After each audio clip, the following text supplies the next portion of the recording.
Hello friends, এগিয়ে চলো 2.0 সকলকে স্বাগতরা। আজ আমরা আলোচনা করব আলোর প্রতিফলন অর্থাৎ রিফ্লেকশন অফ লাইট নিয়ে। তো কোনো টাইম ওয়েস্ট না করে চলুন শুরু করা যাক। আলো আলো এই জিনিসটা কি?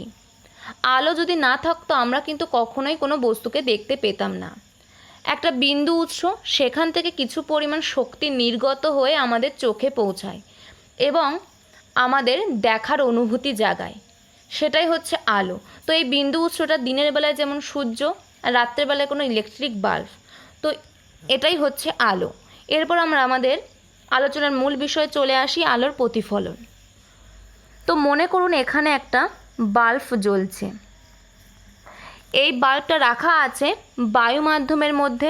এই যে মাধ্যম, এটা হচ্ছে বায়ু মাধ্যম। আর এই বায়ু মাধ্যমের মধ্যে একটা বই রাখা আছে। এখন এই আলোক উৎস থেকে নির্গত আলো এই বায়ু মাধ্যমের মধ্য দিয়ে এসে এই বইয়ের পৃষ্ঠে আপাতিত হলো, দ্বিতীয় একটি মাধ্যমে আপাতিত হলো। তো এখন এই বায়ু মাধ্যম আর এই বইয়ের পৃষ্ঠের বিভেদ তলে এসে এই আলোটা পড়ছে। তো এই বিভেদ তল থেকে কিছু পরিমাণ আলো বইয়ের ভিতরে প্রবেশ করবে আর কিছু পরিমাণ আলো বিভেদ তল থেকে প্রতিফলিত হয়ে বাইরের দিকে বেরিয়ে যাবে। তো এখন আমরা যদি এখানে আমাদের চোখ রাখি তাহলে আমরা কি দেখতে পাবো? এই বইটিকে তো আমরা অবশ্যই দেখতে পাবো। তো এই যে ঘটনা, এটাই হচ্ছে আলোর প্রতিফলন। এই ঘটনার উপর ভিত্তি করে আলোর প্রতিফলন দুই রকমের হয়, নিয়মিত প্রতিফলন আর বিক্ষিপ্ত প্রতিফলন। এই যে দুটো প্রতিফলন, নিয়মিত প্রতিফলন আর বিক্ষিপ্ত প্রতিফলন, দুটোই কিন্তু প্রতিফলনের সূত্র মেনে চলে। তো এই দুটো প্রতিফলন এর যে ভাগ, নিয়মিত প্রতিফলন আর বিক্ষিপ্ত প্রতিফলন, জানার আগে আমরা প্রতিফলনের সূত্রটা একবার দেখে নিই। প্রতিফলনের সূত্র, মনে করুন একটা সমতল পৃষ্ঠ রাখা আছে, এর উপর একটা আলোক রশ্মি এসে পড়ল। এটাকে বলবো আপাতিত আলোক রশ্মি, এর নাম দিলাম এ ও। এই যে সমতল পৃষ্ঠ বা মসৃণ সমতল, এর উপর থেকে প্রতিফলিত হয়ে এটা ও বি পথে বেরিয়ে গেল। এখন এই যে বিন্দুটা আমরা পাচ্ছি ও বিন্দু, এই ও বিন্দুতে আমরা যদি একটা রেখা অঙ্কন করি, সেই রেখাটাকে বলা হয় অভিলম্ব। এটার নাম দিলাম ও এন।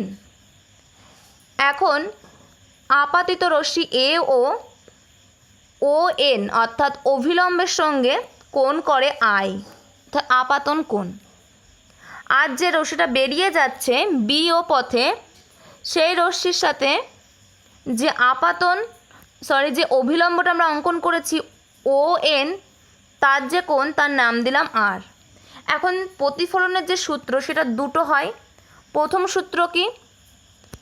আপাতিত রশ্মি, প্রতিফলিত রশ্মি এবং আপাতন বিন্দুতে অঙ্কিত অভিলম্ব। এই যে অভিলম্বটা আমরা অঙ্কন করেছি, এই অভিলম্ব একই সমতলের উপর থাকবে। এটা তো আমরা একটা সাদা বোর্ড দেখতে পাচ্ছি, এই বোর্ডের উপরে এই ছবিটা আমরা আঁকলাম। তো মনে করুন এই বোর্ড বরাবর এসে এই ও বিন্দুতে আপাতিত হলো এ ও রশ্মিটা, আর আবার বোর্ড বরাবরই বেরিয়ে গেল এই ও বি রশ্মি। আর এই বোর্ডের উপরেই আমরা এন ও অভিলম্বটা অঙ্কন করলাম। তাহলে এটা একটা সমতলের উপরে থাকছে। এটা গেল প্রথম সূত্র। দ্বিতীয় সূত্র কি? এই আপাতন কোণ অর্থাৎ আই প্রতিফলন কোণ আর এর সমান হয়। তো আই ইকুয়াল টু কী হয়? আর। এটা গেল দ্বিতীয় সূত্র। তো এই ছিল প্রতিফলনের দুটো সূত্র। এরপর আমরা চলে যাব নিয়মিত প্রতিফলনে। নিয়মিত প্রতিফলন, এক্ষেত্রে যে সমতলের উপর আলোক রশ্মি এসে আপাতিত হবে বা পড়বে, সেটা হবে মসৃণ সমতল পৃষ্ঠ, অর্থাৎ এটাকে কোনো মসৃণ দর্পণ বা আয়না ধরে নেওয়া যেতে পারে।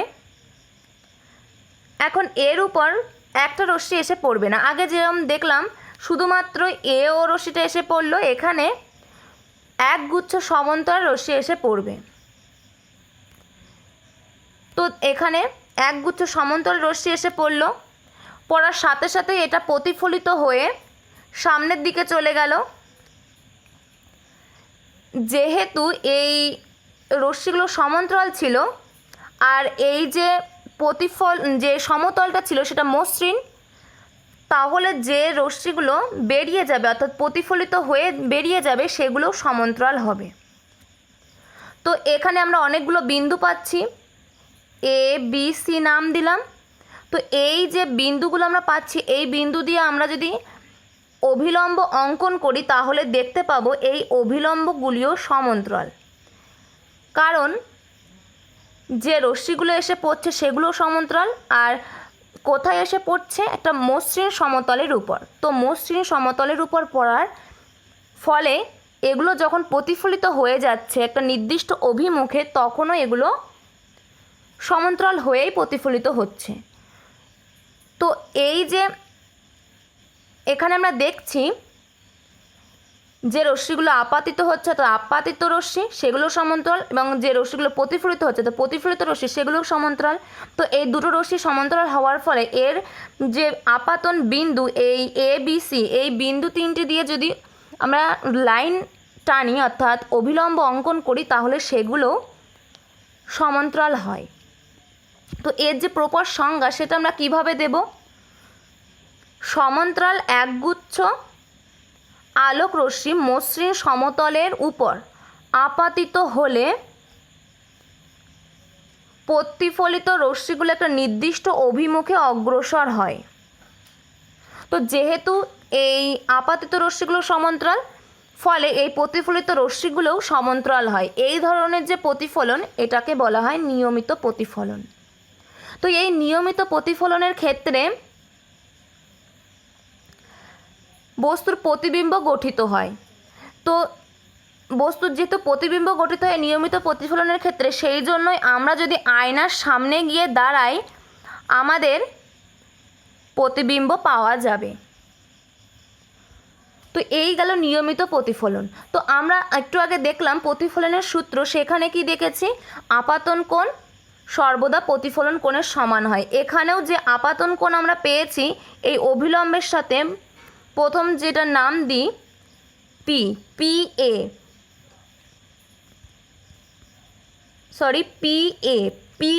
এই আপাতন কোণ এর অভিলম্ব যদি আই হয়, এর আপাতন কোণ যদি আই হয়, এই অভিলম্বের সাথে যে কোণ করছে সেটা যদি আই হয়, আর এটা যে বরাবর প্রতিফলিত হয়ে যাচ্ছে সেই প্রতিফলন কোণ যদি আর হয়, সেই প্রতিফলন কোণ যদি আর হয় তাহলে আই ইকুয়াল টু আর হবে। এটা আমরা সূত্রতেই দেখেছি। তো এই গেল নিয়মিত প্রতিফলন। এরপর আসছে বিক্ষিপ্ত প্রতিফলনে।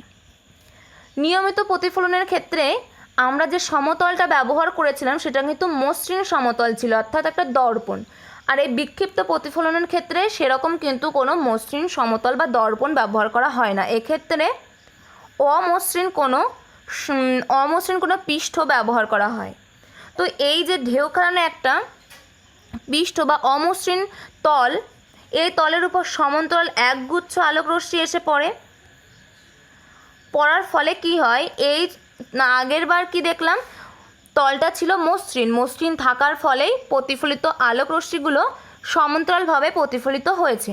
কিন্তু এখানে তলটা কিন্তু মসৃণ না অর্থাৎ অমসৃণ। তো এখন প্রতিফলিত যে রশ্মিগুলো সেগুলো চারিদিকে ছড়িয়ে যাবে, অর্থাৎ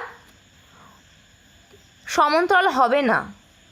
তো এখন এই যে আমরা বিন্দুগুলো পাচ্ছি এ বি সি, এই বিন্দুগুলিতে যদি অভিলম্ব অঙ্কন করে অর্থাৎ একটা করে রেখা টানি অভিলম্ব, তাহলে আমরা কি দেখব? এই যে অভিলম্বগুলো সমান্তরাল না। কারণ কি? একগুচ্ছ সমান্তরাল আলোক রশ্মি এসে পড়লো, অর্থাৎ আপাতিত যে রশ্মিগুলো সেগুলো সমান্তরাল, কিন্তু বিক্ষিপ্ত বা প্রতিফলিত যে রশ্মি সেগুলো কিন্তু সমান্তরাল না, চারিদিকে ছড়িয়ে পড়ছে। ফলে এই এ বি সি এই বিন্দু দিয়ে যে ডটেড লাইন আমরা অঙ্কন করেছি অর্থাৎ অভিলম্ব টেনেছি সেগুলো কিন্তু সমান্তরাল হচ্ছে না। তো এই বিক্ষিপ্ত প্রতিফলনের ক্ষেত্রে কোনো প্রতিবিম্ব আমরা পাই না, ফলে আয়নায় যে আমরা প্রতিবিম্বটা দেখতে পাই সেটা বিক্ষিপ্ত প্রতিফলনের ফলে হয় না, সেটা নিয়মিত প্রতিফলনের ফলেই হয়। তো এই বিক্ষিপ্ত প্রতিফলনের ফলে তাহলে কি হয়? বিক্ষিপ্ত প্রতিফলনের ফলে আমাদের চারপাশের সমস্ত বস্তুকে আমরা দেখতে পাই, যেমন ঘরের দেয়াল, মেঝে, টেবিল, বই ইত্যাদি থেকে আলোর বিক্ষিপ্ত প্রতিফলন হয়। তো বিক্ষিপ্ত প্রতিফলনের জন্য আমরা যে কোনো এক জায়গায় দাঁড়িয়ে সমস্ত দেয়ালটা বা সমস্ত বইটা দেখতে পাই। এছাড়া আছে সিনেমার পর্দা, সাদা আর অমসৃণ হয়, সেই জন্য সিনেমা হলে যে কোনো জায়গায় বসে আমরা উজ্জ্বল ছবি দেখতে পাই। তো এই গেল বিক্ষিপ্ত প্রতিফলন।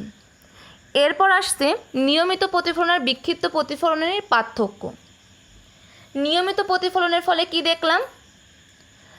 যে আপাতিত সমান্তরাল রশ্মিগুলো নিয়মিত প্রতিফলনে প্রতিফলিত রশ্মিগুলো আপাতিত সমান্তরাল রশ্মি গুচ্ছের অনুরূপ হয়, কিন্তু বিক্ষিপ্ত প্রতিফলনে আপাতিত রশ্মিগুলোর সাথে প্রতিফলিত রশ্মিগুলোর আপাতিত যে রশ্মিগুলো সেগুলোর সাথে প্রতিফলিত রশ্মিগুলোর কোনো মিল থাকে না, অর্থাৎ প্রতিফলিত রশ্মিগুলো সমান্তরাল হয় না। এটা গেল 1 নম্বর। দ্বিতীয় যে পয়েন্ট সেটা হচ্ছে নিয়মিত প্রতিফলনে প্রতিফলিত রশ্মিগুলো একটা নির্দিষ্ট দিকে যায়, ফলে সেই দিক থেকে তাকালে আমরা শুধুমাত্র সেই বস্তুটিকে চকচকে দেখতে পাই বা প্রতিফলক তলটিকে চকচকে দেখতে পাই। আর বিক্ষিপ্ত প্রতিফলনে যে প্রতিফলিত রশ্মিগুলো সেগুলো চারিদিকে ছড়িয়ে পড়ে, ফলে কি হয়? যে কোনো এক জায়গা থেকে দাঁড়িয়ে আমরা ওই প্রতিফলক তলটিকে বা বস্তুটিকে পরিষ্কারভাবে দেখতে পাই। 3 নম্বর যেটা হচ্ছে নিয়মিত প্রতিফলনের ক্ষেত্রে বস্তুর প্রতিবিম্ব গঠিত হয়, আর বিক্ষিপ্ত প্রতিফলনের ক্ষেত্রে বস্তুর কোনো প্রতিবিম্ব গঠিত হয় না। তো এই গেল আরেকটা, যেটা নিয়মিত প্রতিফলনের ক্ষেত্রে আমরা মসৃণ সমতল পৃষ্ঠ ব্যবহার করি, আর বিক্ষিপ্ত প্রতিফলনের ক্ষেত্রে আমরা অমসৃণ প্রতিফলক তল ব্যবহার করি। এই গেল এর পার্থক্য। তো এরপর চলে আসবে প্রতিবিম্ব। প্রতিবিম্বের ক্ষেত্রে আমরা একটা সমতল দর্পণ নিলাম। এখন মনে করুন এই দর্পণের সামনে এখানে একটা বিন্দু রাখা আছে, বিন্দু উৎস, যেখান থেকে আলো নির্গত হয়। তো এখান থেকে একটি আলোক রশ্মি এই দর্পণের উপর এসে পড়ল লম্বভাবে। তো আমরা প্রতিফলনের সূত্রতে কি দেখেছি? আপাতন কোণ ইকুয়াল টু প্রতিফলন কোণ, দুটো কোণের মান সমান হয়। যেহেতু এটা লম্বভাবে এসে পড়েছে তাহলে লম্বভাবেই প্রতিফলিত হয়ে যাবে। এই গেল একটা রশ্মি। এরপর দ্বিতীয় আরেকটা আলোক রশ্মি এই দর্পণের উপর এসে পড়লো বি বিন্দু, তার এই আগের যে বিন্দু সেটার নাম দিলাম ও। তো এই বি বিন্দুতে এসে পড়লো। এখন এই বি বিন্দু থেকে প্রতিফলিত তো হয়ে যাবেই। তো এখানে আমরা এই বি বিন্দুতে একটা অভিলম্ব অঙ্কন করি, এর কোণ দিলাম আই।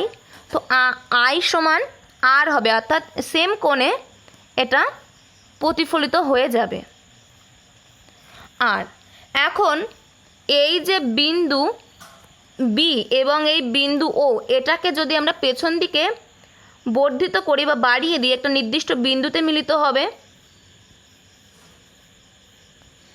এই যে বিন্দুতে মিলিত হয়েছে এই বিন্দুটা হচ্ছে, আর যে বিন্দুটা কি, এই যে বিন্দু থেকে আলোক রশ্মিটা নির্গত হচ্ছিল সেই বিন্দুর প্রতিবিম্ব। যদি এই বিন্দুটার নাম এ দেয়া হয় তাহলে এর নাম দেওয়া হবে এ ড্যাশ, অর্থাৎ এই এ বিন্দুর প্রতিবিম্ব হচ্ছে এই এ ড্যাশ। এখন এই প্রতিবিম্ব দু রকমের হয়। তার আগে বলে নিই এর যে প্রপার সংজ্ঞা সেটা আমরা কিভাবে দেব। যদি কোনো বিন্দু উৎস থেকে, এই যে বিন্দু উৎস, সেখান থেকে আগত অপসারী আলোক রশ্মিগুচ্ছ প্রতিফলিত বা প্রতিসৃত হওয়ার পর গতিপথ পরিবর্তন করে যদি অন্য কোনো বিন্দুতে মিলিত হয় বা অন্য কোনো বিন্দু থেকে অপসারিত হচ্ছে বলে মনে হয়, এই যে বেরিয়ে যাচ্ছে এটাই হচ্ছে অপসৃত হচ্ছে বলে মনে হয়, তবে এই দ্বিতীয় যে বিন্দু, এই দ্বিতীয় বিন্দুটাকে বলা হয় প্রথম বিন্দুর প্রতিবিম্ব। এখন এখানে যদি আমাদের চোখ থাকে তাহলে আমরা কি দেখছি, প্রথমে যে আলোক রশ্মিটা এই দর্পণের উপর এসে পড়ল, এন ড্যাশ দর্পণ, এই দর্পণের উপর এসে পড়ল ও বিন্দুতে, সেটা আবার এই যে বরাবর এসে পড়েছে সেই বরাবর বেরিয়ে যাচ্ছে, অর্থাৎ 90 ডিগ্রি কোণ করে এসে পড়েছে, 90 ডিগ্রি কোণেই বেরিয়ে যাচ্ছে। এটা আমরা দেখতে পাচ্ছি। আর একটা কি দেখতে পাচ্ছি, আলোক রশ্মি এ বি পথে এ বি বিন্দুতে এসে পড়ল এবং সেখান থেকে বি সি পথে বেরিয়ে যাচ্ছে। তো এই যে বেরিয়ে যাচ্ছে এই ঘটনা, এটাকে বলা হয় অসৎ বিম্ব। আর বি বিন্দুটা আর এই ও বিন্দুটাকে যদি আমরা পেছনের দিকে বর্ধিত করি তাহলে কি দেখছি, এ বিন্দুতে ঠিক এ ড্যাশ বিন্দুতে ঠিক এ বিন্দুর মতো একটা বিন্দু তৈরি হয়েছে। তো এই যে বিন্দু, এটা হচ্ছে সৎবিম্ব। তাহলে প্রতিবিম্ব কি দেখছি, দুই রকমের, সৎবিম্ব আর অসৎবিম্ব। এই যে প্রপার সংজ্ঞা সেটা আমরা কিভাবে দেব, কোনো বিন্দু উৎস থেকে আগত অপসারী আলোক রশ্মিগুচ্ছ প্রতিফলিত বা প্রতিসৃত হওয়ার পর অপর কোনো বিন্দুতে যদি মিলিত হয় এবং সেই বিন্দুতে প্রতিবিম্ব সৃষ্টি করে, সেটাই হচ্ছে প্রথম বিম্বর, অর্থাৎ এই এ বিন্দু সৎবিম্ব। আর অসৎবিম্বর যে সংজ্ঞা সেটা আমরা কিভাবে বলবো, কোনো বিন্দু উৎস সেখান থেকে আগত আলোক রশ্মিগুচ্ছ প্রতিফলিত বা প্রতিসৃত হওয়ার পর পরস্পর মিলিত না হয়ে যদি অন্য কোনো বিন্দু থেকে অপসৃত হচ্ছে বলে মনে হয়, এই যে ও বিন্দুতে পড়ার ফলে আবার ও বিন্দুর উপর দিয়েই বেরিয়ে যাচ্ছে, আবার বি বিন্দুতে পড়ার ফলে বিসি এর মধ্য দিয়েই বেরিয়ে যাচ্ছে, এই যে ঘটনা, এটাকে বলা হয় ওই দ্বিতীয় বিন্দুর, অর্থাৎ এ ড্যাশ বিন্দুর এই যে ঘটনাটা ঘটছে, তখন এটাকে বলা হয় এটাকে এই এ বিন্দুর অসৎ প্রতিবিম্ব। তো এই গেল প্রতিবিম্বের দুটো ভাগ, সৎবিম্ব আর অসৎবিম্ব। তো এরপর আমরা দেখে নেব প্রতিবিম্বের বৈশিষ্ট্য। দর্পণ থেকে আরেকটা জিনিস এখানে বলে নিই, এই যে এ বিন্দুর যে দূরত্ব দর্পণ এন ড্যাশ, এই এন ড্যাশ থেকে এ বিন্দুর যে দূরত্ব এটা আর এ ড্যাশ বিন্দুর যে দূরত্ব, এই দূরত্ব দুটো সেম হবে, অর্থাৎ N A equal to N a dash, এই দূরত্ব দুটো সেম। তো এরপর আমরা বৈশিষ্ট্য দেখে নিই।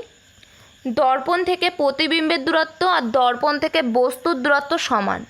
আমরা দেখলাম দর্পণ থেকে প্রতিবিম্বের দূরত্ব এন এ ড্যাশ আর বস্তুর দূরত্ব এন এ, এই দুটো সমান। দর্পণে উৎপন্ন প্রতিবিম্বের আকার বস্তুর আকারের সমান হবে। তো এই এ বিন্দুর এর যতটা আকার হবে এ ড্যাশ বিন্দুর আকার ঠিক সেম হবে।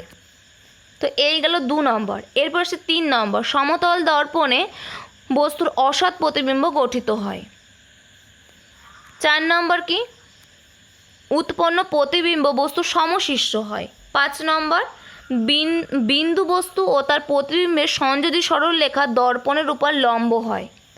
এখানে আমরা দেখতে পাচ্ছি এই এ বিন্দু আর এই এ ড্যাশ বিন্দু, এদের যদি আমরা একসাথে যোগ করি, এদের যে সরলরেখা পাবো সেটা দর্পণের উপর লম্ব হবে, সেটাই এখানে বলেছে 5 নম্বর পয়েন্টে। 6 নম্বর কি, দর্পণকে স্থির রেখে, অর্থাৎ দর্পণের নাম কি দিয়েছিলাম এন ড্যাশ, এই এন ড্যাশ দর্পণকে স্থির রেখে বস্তুকে দর্পণের দিকে যতটা এগিয়ে নিয়ে যাব, প্রতিবিম্ব অর্থাৎ এ ড্যাশ ঠিক দর্পণের দিকে ততটা এগিয়ে আসবে। অর্থাৎ এই যে দর্পণ ছিল এন ড্যাশ, এটাকে স্থির রেখে এ বিন্দুকে যতটা দূরত্ব এগিয়ে নিয়ে যাব, এ ড্যাশ বিন্দু ঠিক ততটা দূরত্ব এগিয়ে যাবে। কিংবা যদি এ বিন্দুকে যতটা দূরত্ব পিছিয়ে নিয়ে যাব, এ ড্যাশ বিন্দু ঠিক ততটা দূরত্ব পিছিয়ে যাবে। এটাই বলেছে 6 নম্বর পয়েন্টে। তো এই গেল প্রতিবিম্বের বৈশিষ্ট্য। এরপর আমরা আসব প্রতিবিম্বের পার্শ্বীয় পরিবর্তন। আমরা প্রতিবিম্বতে কি দেখলাম, একটা দর্পণ নিয়েছিলাম। তো এখন প্রতিবিম্বের পার্শ্বীয় পরিবর্তন মানে এখানে কোনো একটা বস্তু রাখলে দর্পণের সেই বস্তুটার যখন প্রতিবিম্ব পাবো ঠিক উল্টোভাবে পাবো। যেমন একটা উদাহরণ দিই, এখানে যদি আমরা ডিকে রাখি তাহলে এখানে যে ডি এর প্রতিবিম্ব যেটা আমরা পাবো সেটা ঠিক এরকম উল্টো হবে। কেননা আমরা এখানে বৈশিষ্ট্য কি দেখেছি, দর্পণ থেকে প্রতিবিম্বের দূরত্ব দর্পণ থেকে বস্তুর দূরত্বের সমান হবে এবং দর্পণকে স্থির রেখে কোনো বস্তুকে দর্পণের দিকে যতটা এগিয়ে নিয়ে যাব ঠিক ততটাই দূরত্ব এগিয়ে যাবে, বা পিছিয়ে নিয়ে যাব ঠিক ততটাই দূরত্ব পিছিয়ে যাবে। তো এখানে আরেকটা জিনিস, যে দূরত্ব সামনে থাকবে ঠিক সেই দূরত্ব প্রতিবিম্বের ক্ষেত্রেও সামনে থাকবে। এখান থেকে এই ডি এর সামনের দূরত্ব যতটা হবে, এখান থেকে এই প্রতিবিম্বের ক্ষেত্রেও ডি এর এই দূরত্বটাও সেম হবে। এর পেছনের দূরত্ব যতটা হবে প্রতিবিম্বের ক্ষেত্রেও এই দূরত্বটা সেম হবে। তো পার্শ্বীয় পরিবর্তন কোন কোন অক্ষরগুলোর হয়? বি, সি, ডি আর ই, এই অক্ষরগুলোর পার্শ্বীয় পরিবর্তন ঘটে। আর এ, এইচ, আই, এম, ইউ, ও, টি এই প্রভৃতি এই সমস্ত অক্ষরগুলোর কোনো পার্শ্বীয় পরিবর্তন হয় না। এই প্রতিবিম্বের পার্শ্বীয় পরিবর্তনের কারণেই অ্যাম্বুলেন্স গাড়ির সামনেই অ্যাম্বুলেন্স কথাটি উল্টোভাবে লেখা থাকে, শুধুমাত্র প্রতিবিম্ব পার্শ্বীয় পরিবর্তনের জন্য, যাতে গাড়ির সামনের গাড়ির চালক তার গাড়ির দর্পণে ওই লেখাটাকে সোজাভাবে দেখতে পেয়ে তাড়াতাড়ি রাস্তাটা ছেড়ে দেয়, সেই জন্য অ্যাম্বুলেন্স কথাটি উল্টোভাবে লেখা থাকে। তো এই গেল প্রতিবিম্বের পার্শ্বীয় পরিবর্তন। এরপরে আমরা দেখব, আমরা এতক্ষণ যে প্রতিবিম্বর ঘটনাটা দেখলাম সেটা শুধুমাত্র সমতল দর্পণের ক্ষেত্রেই দেখলাম, একটি সমতল দর্পণ। এখন যদি দুটো সমতল দর্পণ ব্যবহার করা হয়, দুটি সমান্তরাল সমতল দর্পণ, অর্থাৎ দুটো দর্পণ সমান্তরালভাবে রাখা আছে, এরকম দর্পণ যদি ব্যবহার করি সেক্ষেত্রে আমরা যে প্রতিবিম্ব পাবো সেটা তার সংখ্যা হচ্ছে অসীম সংখ্যক প্রতিবিম্ব পাবো এক্ষেত্রে, অর্থাৎ দুটো সমতল দর্পণের ক্ষেত্রে। আর যদি সমকোণে রাখা দুটো সমতল দর্পণ, একটা নিচে আছে একটা উপরে আছে, সেক্ষেত্রে আমরা কটা প্রতিবিম্ব পাবো? সেক্ষেত্রে আমাদের প্রতিবিম্বের সংখ্যা হবে তিনটি প্রতিবিম্ব পাবো। তো বন্ধুরা, এই ছিল আজকের টপিক। আর পরবর্তী ভিডিওতে আমরা আলোর প্রতিসরণ অর্থাৎ রিফ্র্যাকশন অফ লাইট সেটা নিয়ে আলোচনা করব। যদি ভিডিওটা ভালো লেগে থাকে চ্যানেলটিকে সাবস্ক্রাইব করে পাশে থাকা বেল আইকনটি প্রেস করে দেবেন। Thank you, good bye. পরবর্তী ভিডিওতে আমাদের আবার দেখা হচ্ছে।